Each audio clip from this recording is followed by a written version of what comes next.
Good day, folks. Nice to see you again. My name's Dustin Cormier. Welcome to Erotic Astrology. Today we're going to be talking about the Sun in Cancer with Mars in Leo, coming from Erotic Astrology, Your Sex Secrets Revealed by Phyllis Vega. It's a book I got on Amazon. I've really been digging it. As usual, I like to say, for a little bit more about me, visit dustincormier.net, where you can read my book. And here's a bit of my chart, the big important factors in my chart in the Western sort of sense. Just so you can kind of see and have a little bit of objectivity. Oh, you guys weren't seeing my screen. This is my website, this is my book, and this is my chart. Just so you can get a little bit of objectivity about the person giving you this information. That'd be me. So, I always like to say I got Mars and Scorpio, so that's part of the reason why I'm doing this whole sexuality thing. Sex sells, and I like to take advantage of that. And I use it as a bait for me to talk about how Vedic astrology relates to Western astrology. So for you Westerners, this is definitely for you, and I'm going to be throwing in bits of the Vedic wisdom, just so we can kind of start schmoozing and connecting the gaps in our astrological precepts and cultural vantage points. So, welcome. Today we're talking about Sun in Cancer, Mars in Leo. We've already talked a lot. If you saw the Mars in Leo intro to this part of the series, you can see all about just Mars in Leo in like a 13-minute video. Mars is debilitated in Cancer, and Leo is right next door to Cancer. So the Mars anywhere close to Cancer is going to be affected by a certain emotional need, a certain need for itself to be gratified, to feel supported by others. It's moody, and it feels at its best when it's getting some attention from other people, in particular, with Mars and Leo here. It's an annoying thing because Mars at its best doesn't need anything. It just is in the nature of Mars to cultivate discipline from an ennobled sense of the spirit of a properly placed Mars. That's Mars at its most natural, expresses a Capricorn sense of I'm doing this just for the sake of what Mars is. Mars in Cancer, or close to Cancer, doesn't think about what Mars is or how it's best expressed. Mars close to Cancer, including Leo, doesn't necessarily care if it can consistently express its energy or to feel energized all the time. It likes to have an open, pouring window where it's like, oh, this is a moment where I can really shine. And it likes that about itself because that's where your Mars is. It's not a bad thing, per se. It's not, there are better places for Mars. But you have to use this dramatic, single-pointed focus that your Mars was born into, because that's just part of your karma. So, the Sun being in Cancer, it's actually not a bad place for the Sun. We are very much getting away from the exaltation point of the Sun. I've been talking about how the Sun is kind of the king of the chart. It's the ruler, and how the king deals with the whole kingdom of energy is expressed through the Sun. And when the Sun is closer to Aries, it rules by what is best for the self. It sees the whole energy field and says, this is going to carry me furthest to ennoble my spirit.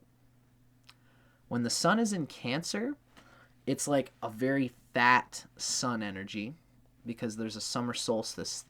It's in the summer solstice when you were born, or close to the summer solstice, where the Sun is at its peak of energy. Not necessarily, this is a big energy, not necessarily an intelligent use of energy, but definitely a big energy. So the Sun in Cancer is just as emotional as Mars in Leo. It's not necessarily a bad thing per se, because the sun is still, it's at the halfway point between its exaltation. This is even better than like Mars and I'm sorry.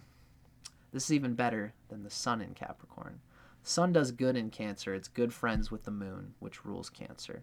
So this person knows its own ways and how it feels good and what makes it feel energized. And it draws people through the Cancer intuition, which will support it. Now, there's a big emotional resonance here, for better or worse, because this Mars doesn't feel at its best and most capable unless others are patting it on the back and saying, good job. Now, the sun in Cancer is very humble typically. It doesn't come off as very egotistical.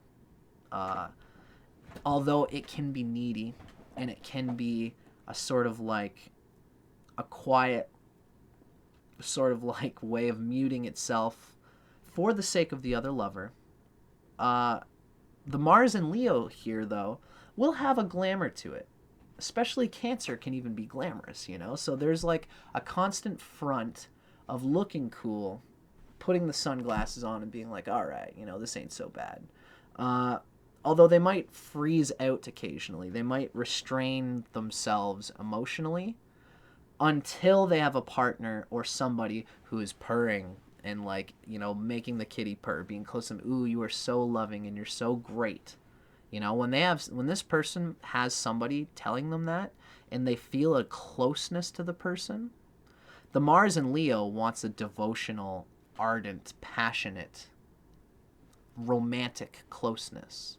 And it uses that for the desires of the sun in Cancer, because that Mars, the sun uses Mars, not the other way around. So the sun in Cancer wants to collect sentimental, close partners who love them for who they are and who will support every side of them, who will support them emotionally. And the sun in Cancer does this here through Mars in Leo, through hopefully attracting lovers who can appreciate its glissando, its glamour, its suaveness. I got Leo rising, so I like to really express that sort of leonine chillness, and it's like chill, but it's constant. Yeah, it's just what it is, you know? I mean, it's not always chill. It can be very, like, passionately with the Mars in Leo here. So this is what the Cancer uses to attract what it wants. The types of partners that it wants, the types of connections that it wants, and what it uses to feel energized to go for what Cancer Sun wants. Is it uses glamour. It uses a fixed point and fixates on people and goals. And when it can't get those goals met or those people met, it can get jealous and it can get frustrated. But when the cards are in the right place, this person feels very good about that. So, that was my personal take on it. Now let's read what Phyllis Vega says about Sun in Cancer, Mars in Leo. There is a theatrical side to your nature that craves drama and adventure in an intimate union. But high ideals dictate your actions, even in the bedroom, and casual affairs hold little temptation for you. Yeah, this is coming from the Mars, which desires fixation, to fixate on one person, as well as the Sun in Cancer. The Sun in Cancer likes to have a deep soul love with people. Anyone who draws out the sense of Cancer's own soul and who listens to what Cancer wants is the type of person that makes Cancer feel gushy and gooey. It can be a great thing because Cancer is often so gushy and gooey. The Mars in Leo here will leave space for the actual ego thing. It's like, you know, people love to love Cancer because the Cancer is so ardently desirous of an emotional connection. And so when you're with Sun in Cancer, it's often like, it's okay that you're not that sexy all the time because you're so loving that I'm going to still be with you.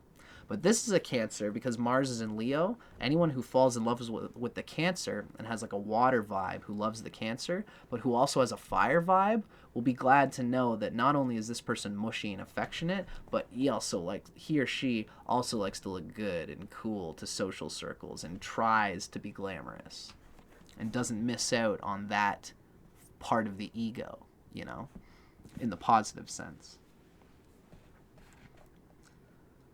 You regard a sexual relationship as a genuine partnership, especially if you're acknowledged as senior partner, whether that's in age or just in vibe. Although you can't help but assume the dominant role, your mate's happiness and gratification is always foremost in your mind. So it's almost like there's a more caring person than you might have thought from the Mars in Leo, which Mars is constantly using Leo and male dominating tendencies to get what it wants. But when you actually finally get with this person, you'll find a deliciously attentive, soulful lover. This is a delightfully romantic and imaginative lover. You'll go to great pains to create a sumptuous, relaxing setting for love and enjoy basking in the erotic pleasures of slow, sensual lovemaking and the elegant comfort of beautiful and luxurious surroundings. Lots of extra sugar on the cheesecake for this person, whether that's a romantic metaphor or whether it's actually like, more please. I'll have some extra icing on that if you don't mind. It can be a very beautiful and romantic and lovely combination. As usual with anything, it's always good to balance things out. It might be tough for this person to discipline themselves because Mars is in Leo. It's very far away from Capricorn, and you might want to enjoy those indulgences and enjoy the luxuries of your lover and the people you attract in your life. But always keep an eye out for the fact that Mars always expresses itself best when it finds some excuse, some reason to cultivate and discipline itself to get the most and the best out of that Cancer Sun in this case. I hope you guys enjoyed that. I'm Dustin Cormier for How to Rock Astrology. I'll see you guys on the next video that I do. Take care.